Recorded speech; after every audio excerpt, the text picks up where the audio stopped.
E aí, gente, tudo bem? Galera, vamos aqui dar continuidade ao conteúdo que nós iniciamos aqui de Sociologia, ok? Que é o capítulo 11, Sociologia do Desenvolvimento, beleza? Gente, como eu já falei no vídeo passado, é importantíssimo a gente trabalhar sobre esse tema, Sociologia do Desenvolvimento, porque é um tema muito contemporâneo, é um tema muito atual, onde a gente começa a perceber aí os trâmites, né, a dinâmica, a relação que existe entre a economia e o social, não é? Por isso que nós, quando vamos falar dessa questão do desenvolvimento, sociologicamente falando, nós vamos falar de socioeconômicos, né? De situações socioeconômicas, de parâmetros socioeconômicos. E quando a gente trabalha sobre esse parâmetro socioeconômico, gente, o que eu quero dizer para vocês é que a gente vai trabalhar numa perspectiva de investigar se existe um equilíbrio entre a economia e o social, não existe equilíbrio entre a economia e o social, trabalhar numa perspectiva em que a gente possa entender que a economia de mercado ela é uma economia agressiva, acelerada, é uma economia que gera muito lucro, não é? E ao mesmo tempo nós temos uma sociedade com suas dificuldades, com as suas problemáticas sociais, questão de emprego, moradia, saúde, saneamento, escola, enfim. Então nós temos várias situações que, no decorrer desse capítulo, que eu já venho dizendo por sinal em outros vídeos, mas para esclarecer um pouquinho mais aqui o nosso estudo, no decorrer desse capítulo, nós precisamos entender sobre as crises dos desenvolvimentos e a estabilidade ou não, o equilíbrio ou não, entre essa questão econômica e esses fatores sociais, ok? Então, gente, vamos continuar aqui sobre as perspectivas do capital, sobre as perspectivas da sociedade, beleza? Vamos aqui ao ponto de estudo desse vídeo de hoje. Vamos lá. Gente, o nosso ponto de estudo hoje será sobre as abordagens e perspectivas do desenvolvimento, ok? Falou de perspectivas e abordagens do desenvolvimento, nós temos que falar de economia de mercado, isso é óbvio. Aliás, falou de desenvolvimento social, temos que falar da economia de mercado, já que as grandes nações, né, já que a sociedade que visa aí o desenvolvimento econômico e também o social precisam estar interligadas ali numa coisa chamada mercado, ok?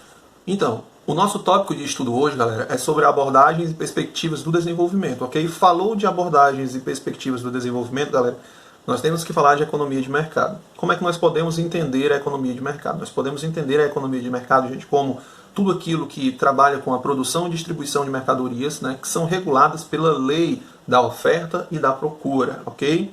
De novo, são reguladas pela lei da oferta e da procura. E assim, a sua eficiência, gente, ela é responsável pelo crescimento econômico, ou seja, quanto mais dinâmico, quanto mais próspero, quanto mais produtivo e lucrativo for, beleza, mais crescimento econômico nós vamos ter, ok? E aí, gente, quando nós falamos dessa eficiência, quando a gente fala dessa responsabilidade pelo crescimento econômico e tal, nós temos que entender que tem um conceito aí que nós podemos trabalhar, que é o do progresso, certo? E na visão da pessoa que vê quanto mais produção e quanto mais dinâmica, quanto mais rapidez, enfim, quanto mais lucro, quando a gente olha na visão de uma pessoa assim, né, de um economista dessa forma, nós temos que entender o progresso, temos que perceber, né, o progresso de que forma, né? A gente percebe, a gente avalia o progresso pelo aumento da produção da riqueza proporcionada pelo mercado. Isso é importante a gente compreender, porque quando a gente fala desse crescimento pela produção da riqueza proporcionado pelo mercado, nós temos que entender que isso é uma visão liberal. Por quê? Porque na visão liberal, quem produz riqueza é a economia, quem produz riqueza é a economia de mercado, quem produz riqueza é o mercado. Então, vai de encontro àquelas críticas que nós já vimos, né, em um autor chamado Karl Marx, por exemplo, quando quem gera a riqueza não é o mercado, mas sim o trabalho, a mão de obra do operário, do trabalhador, beleza? E aí a gente pode entender aqui que no conceito que nós estamos vendo aqui de progresso, baseado na eficiência do crescimento econômico, né, em que o mercado vai mediar, né, esse crescimento econômico, vai ser o termômetro desse crescimento econômico, né? Então a gente pode entender que o progresso aqui que nós estamos vendo, que eu estou falando para vocês, é o progresso de uma visão economista de um liberal, beleza? Então assim, nós vamos ter as riquezas que serão proporcionadas pelo mercado e mediado pelo dinheiro, né? Pelo capital, pelo lucro, ok? Então quando nós temos essa visão, nós entendemos que o mercado, quando ele tem esse ponto de foco, tem esse ponto de importância de ser o centro da produção de riqueza, né? E o próprio mercado, né? Sendo também esse ser, né? Mediador, né? Por meio aí de suas vias, que é o dinheiro, né, que é o capital, que é o lucro, nós podemos entender que o mercado é algo como se fosse algo vivo, beleza? Então ele se autorregula, tá? Então, mais do que nunca, na perspectiva de um economista liberal, o mercado ele tem que ser independente. Ele não pode se atrelar a questões públicas, políticas, né? Como, por exemplo, o Estado e as instituições responsáveis aí pela questão da coesão social, instituições que visam aí o bem-estar social dos indivíduos, né? Então a gente entende que o mercado é esse bicho solto, vamos dizer assim, né? Esse ser que ele mesmo vai se autorregulando, vai se desenvolvendo e vai aprendendo com as crises, enfim, né? E não se mistura muito isso com esse ser, né? Com as instituições, né? Que vão gerar esse bem-estar social. Que instituições são essas? São as instituições responsáveis, né, por questões sociais, como questão de moradia, de emprego, principalmente, né, de emprego, questão de segurança, saúde, educação, enfim. Então são essas instituições que nós temos aí que não se misturam com o mercado, né? Pelo menos na lei de mercado nós não vamos encontrar nos mercados liberais essa preocupação com esse desenvolvimento do bem-estar social, né? Até porque nós vamos estar dentro de uma lei de mercado, dentro da oferta e da procura, né? E a competição vai ser uma das chaves desse sistema, ok? Então, gente, quando a gente percebe essa questão da não intervenção, novamente eu coloco aqui, o mercado ele é autorregulado, certo? Nesse entendimento que nós podemos perceber, gente, e o que esses economistas liberais trazem pra gente é que é o seguinte, é meio inocente até isso que eu vou dizer, mas é uma concepção que nós encontramos no nosso livro também, e a gente encontra das respostas mais simples desses economistas, né? Que bastaria o quê para a gente alcançar um desenvolvimento econômico e tudo, e por consequência esse bem-estar social, né? Podemos compreender como a questão do bem-estar social e da economia, né?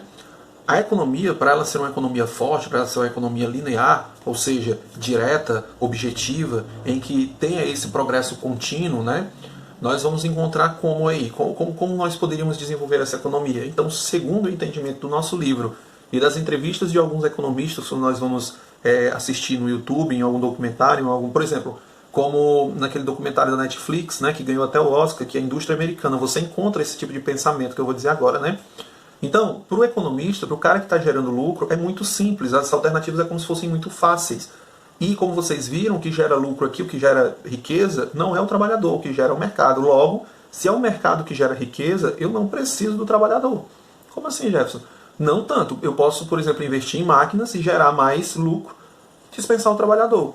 E esse, por exemplo, esse emprego das máquinas, né, se colocar as máquinas e, por exemplo, você também ter políticas aí de terceirização, quando você também tem políticas aí de privatizações, são justamente as medidas, né, que são entendidas aí como benéficas para o desenvolvimento econômico. Então, assim, nesse sentido de mercado que se autorregula, quando a gente vai ler aqui no nosso livro, e novamente, quando nós vamos assistir alguns documentários ou ver entrevistas de alguns economistas, para eles sim, é tudo muito simples.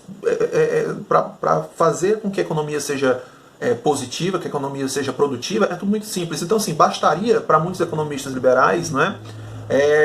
Que o país, né, enfim, tomasse atitudes políticas, né, adotasse políticas corretas no mercado, que seriam, por exemplo, terceirização, que seriam a questão das privatizações, o colocar de máquinas, né, nas indústrias, né, enfim, a questão aí da automação do trabalho, né, que é essa questão das máquinas, né, a automação do trabalho. Então seriam medidas, esses tipos de medidas que poderiam ser benéficas para o mercado. E sendo benéficas para o mercado, logo serão benéficas também para o social. Deu para entender aí? Então, assim, a gente sabe que não é bem assim, que as medidas econômicas não são tão fáceis assim de engolir, tanto que nós vamos ter greves, nós vamos ter protestos, nós vamos ter pessoas na rua, né, lutando aí pelo seu pão de cada dia, nós vamos ter, mas a gente sabe que não é bem assim, não é? Do ponto de vista da sociologia, o mercado é apenas uma das instituições de que uma sociedade precisa para existir. Ninguém aqui está dizendo que não é importante o mercado, pelo contrário, para o desenvolvimento mundial, para o desenvolvimento das economias e das sociedades, não é? Os países, né, é importantíssimo, certo? O mercado. Mas o mercado, como nós vimos agora há pouco, acaba sendo muito restrito ao próprio mercado, à própria regulamentação dele, né? E isso pode causar alguns problemas, como nós já vimos na questão das crises, como foi em 29 e como foi em 2008, ok? Então é importante que a gente compreenda o mercado como uma instituição poderosa, uma instituição que precisa existir, mas que não é a única, certo? Nós vamos ter aí as instituições de socialização, ok? E o que nós podemos compreender como instituições de socialização? São aquelas instituições, galera, que garantem, assim, que pessoas que tenham sido prejudicadas por crises econômicas, por pandemias, como nós estamos passando agora por essa pandemia, não é? Pessoas que não têm como manter a sua existência, a sua sobrevivência e a existência e sobrevivência dos seus, né? São instituições que garantem, que dão apoio a essas pessoas, ok? E essas redes de apoio, gente, não funcionam conforme as leis de mercado, certo? Elas vão funcionar numa ideia, numa mentalidade, numa forma de ação baseada por princípios de reciprocidade, ok?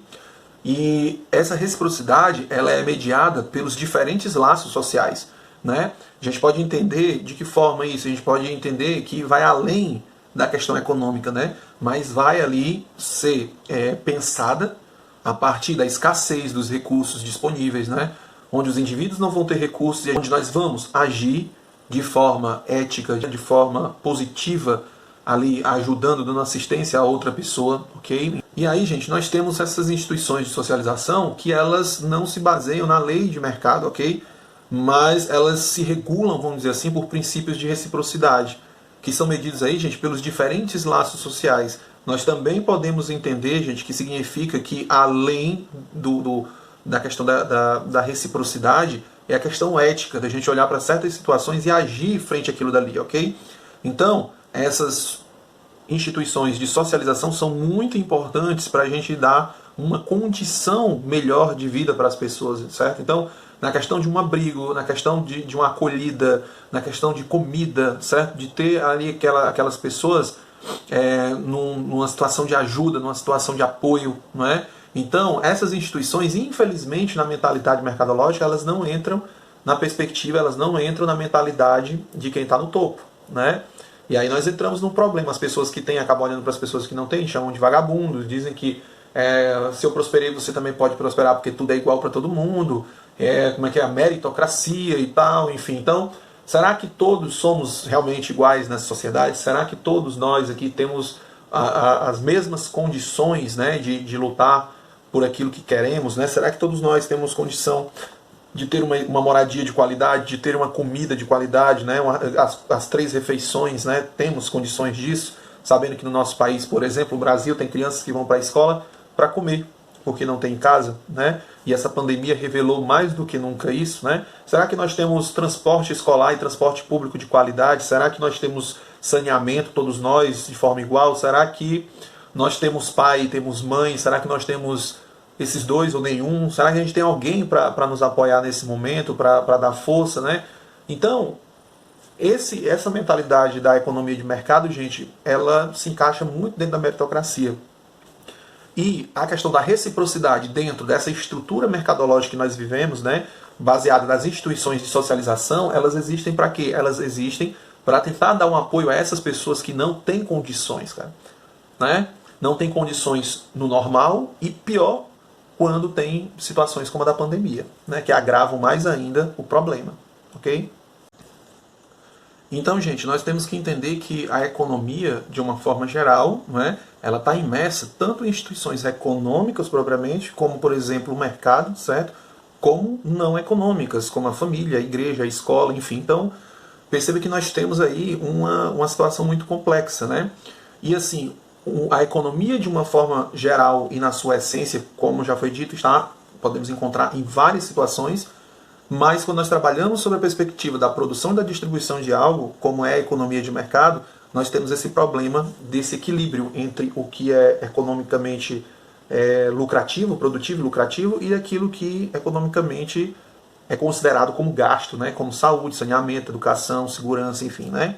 Então, assim, gente, nós temos aí uma situação que nos traz questionamentos em relação às sociedades liberais, certo? Desde ali do século XVIII para cá, nós vamos ter as mentalidades liberais, as economias liberais, né? Nós vamos ter aí verdadeiras construções sociais a partir dos ideais liberais e tudo. E nós não vamos encontrar essa harmonia, esse humanismo, né? Esse liberté, fraternité, igualité, enfim. Nós não vamos encontrar isso de uma forma tão grande assim. Pelo contrário, nós vamos encontrar muita desigualdade, pessoas na miséria, pessoas morando em barracos, pessoas não tendo o que comer, pessoas lutando em lixões com os urubus para poder pegar alguma coisa para sobreviver. Nós vamos ter aí situações em que crianças vão ter que começar a trabalhar muito cedo e outras crianças não, que vão ter a sua Nutella e seu iogurte. Então, nós não temos essa meritocracia, nós não temos essa igualdade, nós também não vamos ter essa fraternidade. Infelizmente, nós vamos ver como nós estamos vendo diariamente na televisão, né, na internet, principalmente na internet, nas redes sociais, nós encontramos muito aí situações de pessoas altamente agressivas com outras pessoas que não têm tantas condições assim. Nós encontramos uma prepotência, encontramos uma soberba de uns indivíduos porque têm uma melhor condição social sobre outros indivíduos que não têm uma condição tão boa. Nós encontramos pessoas que batem no peito, eu sou engenheiro, você é o quê, né? Encontramos outras pessoas que dizem, eu sou juiz, você é o quê? Né? Enfim, então nós encontramos pessoas desse tipo que são absorvidas por essas ideias extremamente liberais e que levam a pessoa a acreditar que não, você é desse jeito porque você não quis ser do meu jeito, né? E aí a gente acaba encontrando certas ideias que beiram a barbárie, né? Beiram a ignorância, né? Como nós estamos diariamente vendo aí nas redes. Então, gente, falando aí dessa questão econômica, né? Dessa influência da economia nas bases mais diversificadas da sociedade, né? Tanto das instituições que são econômicas em si como não, né? Nós podemos aqui pegar para a gente poder entender que nós temos que compreender e aprender com a história, aprender com a geopolítica, aprender com a sociologia sobre essas questões para a gente não aceitar medidas e parâmetros e, enfim, políticas que sirvam para isso que eu vou dizer agora, certo? Por exemplo, quando a gente começa a analisar economicamente as duas grandes potências, né, de sociedades liberais, né, as duas grandes potências liberais que são Estados Unidos e Inglaterra ali do século XVIII ao século XX, né, nós vamos ver que tendem a colocar em risco a existência da maioria de seus integrantes, dos laços que mantêm a sociedade coesa, a sociedade juntinha assim, ó, certo? Independente, livre, certo? Então, essas sociedades, elas arriscam muito na questão mercadológica e elas acabam pagando o preço por isso. E o pior, quando nós falamos de globalização e quando a gente fala de questões sociais globais, e por isso que a ONU existe, por isso que a Organização Mundial do Comércio existe, a Organização Mundial da Saúde existe, enfim, por isso que essas grandes instituições existem no mundo, né? O problema é que quando, por exemplo, países como Estados Unidos, países como a Inglaterra entram em crise, essa crise acaba irradiando em outros países, acaba pegando em outros países, ok? E aí nunca uma economia vai acabar sendo detonada, vai acabar se esfacelando, né, sozinha, ela acaba arrastando os outros pro buraco também, ok? Foi assim em 29, foi assim em 2008, certo? Então nós vamos encontrar esses fatores aí de crise, certo? Como nós já vimos no vídeo passado, tá? Então assim, gente, no período anterior à Primeira Guerra, por exemplo, o sistema econômico ele estava em conflito, né, com os mecanismos de autorregulação da sociedade. Então, gente, nós vamos ter aí que nesse período, nessa primeira fase, que nós vamos ter as instituições de regulação social, certo? Nós vamos ter aí os laços de reciprocidade estavam enfraquecidos. É dentro dessa autoproteção da sociedade que nós vamos encontrar nesse primeiro período aí, nessa primeira fase, a questão do problema que nós vamos ter em relação às instituições de regulação social, né? E a estabilidade dos laços de reciprocidade, né? Esses laços de reciprocidade que fazem a sociedade ficar coesa estavam com problema. Por quê, gente? Porque nós vamos ter uma grande concentração de renda, certo? E o aumento progressivo, por causa dessa concentração de renda, o aumento progressivo da desigualdade social, certo? E quando nós temos aí essa questão da desigualdade social, gente, nós vamos ter aí problemas com a questão dos meios que asseguram as condições mínimas da vida de todos, ok?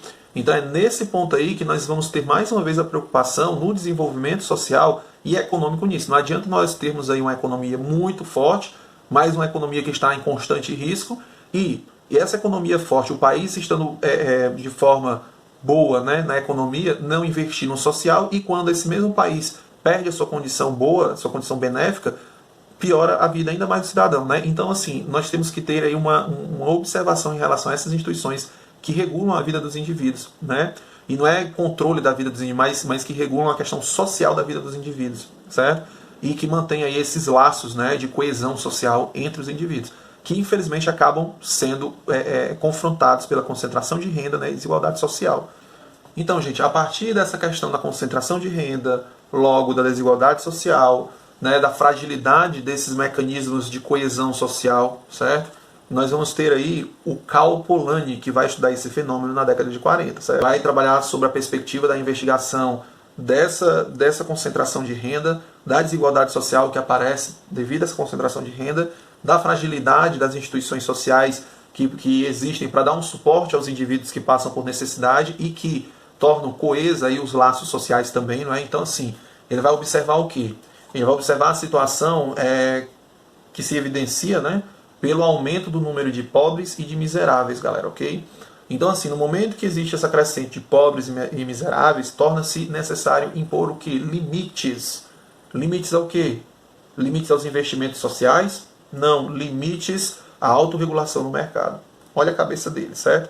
Nós vamos investir no problema, né? Para a gente sanar as dificuldades do povo miserável, né? Para a gente tentar combater a questão da desigualdade social. Se o emprego está difícil, vamos pensar em medidas públicas e tal, né? Para a gente poder sanar essa situação. Então, investindo no social, nós iríamos ter o que aí? Um combate direto à desigualdade social, ok? Parece muito com aquilo que nós vamos ver, se eu não me engano, em 1936, com Keynes, né? Quando temos um investimento aí na questão do social, do emprego, da moradia, da educação, da saúde, enfim, parece muito, né? Então nós vamos encontrar perspectivas econômicas que visam aí o bem-estar social, que visam aí a igualdade popular, não abandonando a questão capitalista, né? Mas nós vamos encontrar esse tipo de ação, não é? Então, gente, como resposta aos desafios que o capitalismo sempre nos traz, né, devido às crises, e também resposta em relação ao que o Polanyi está trazendo, né, nós vamos ter aí, gente, propostas de planejamento da economia pelo Estado, ok?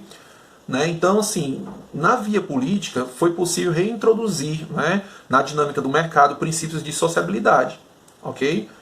E esses princípios são capazes de quê? Né? São capazes de evitar a autodestruição da sociedade capitalista, certo? Então é importante colocarmos aqui mais um ponto, como eu coloquei a questão do mercado que gera o lucro, não o trabalhador, não é?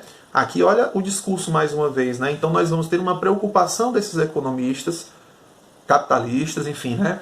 Com a questão de não destruir o capitalismo, né? De não encontrar uma alternativa fora capitalismo.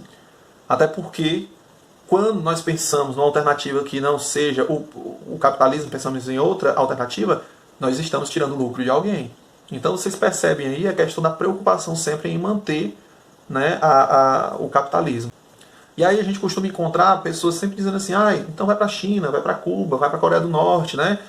Sempre trazem essas ideias aí para confrontar os argumentos contrários ao capitalismo, porque o capitalismo também é falho.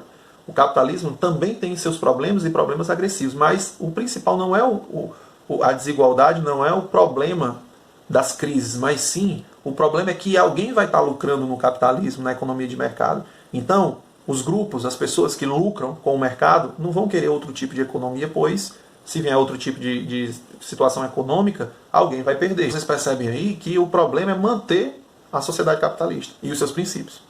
Ok? Então, assim, nós não vamos para uma economia planificada, nós não vamos para uma economia que seja diferente do capitalismo, mas sim vamos buscar uma alternativa que seja próxima do capitalismo, que o capitalismo possa se recuperar também. Ok? Aliás, primeiro, que o capitalismo, que a economia capitalista de uma sociedade se recupere, e aí depois vem o social. Então, as medidas econômicas que serão pensadas aí para a manutenção da sociedade capitalista será visando isso principalmente. Não é igualdade, bem-estar ou coisa do tipo, né? Quando aparece uma ideia, por exemplo, como do Karl Polanyi aqui, da questão do investir no social, de investir aí na questão dos pobres, dos miseráveis e tudo, né? Não tanto na autorregulação do mercado, vixe, isso daí é uma afronta, né? Isso aí é uma coisa que não se admite quando se fala de economia, ainda mais economia capitalista, beleza? Então, gente, o vídeo está muito longo, eu vou parar aqui, certo? E a gente continua esse conteúdo em um outro vídeo. Tranquilo? Abraço, galera. Pega na mão do pai e vamos pro próximo vídeo. Vai.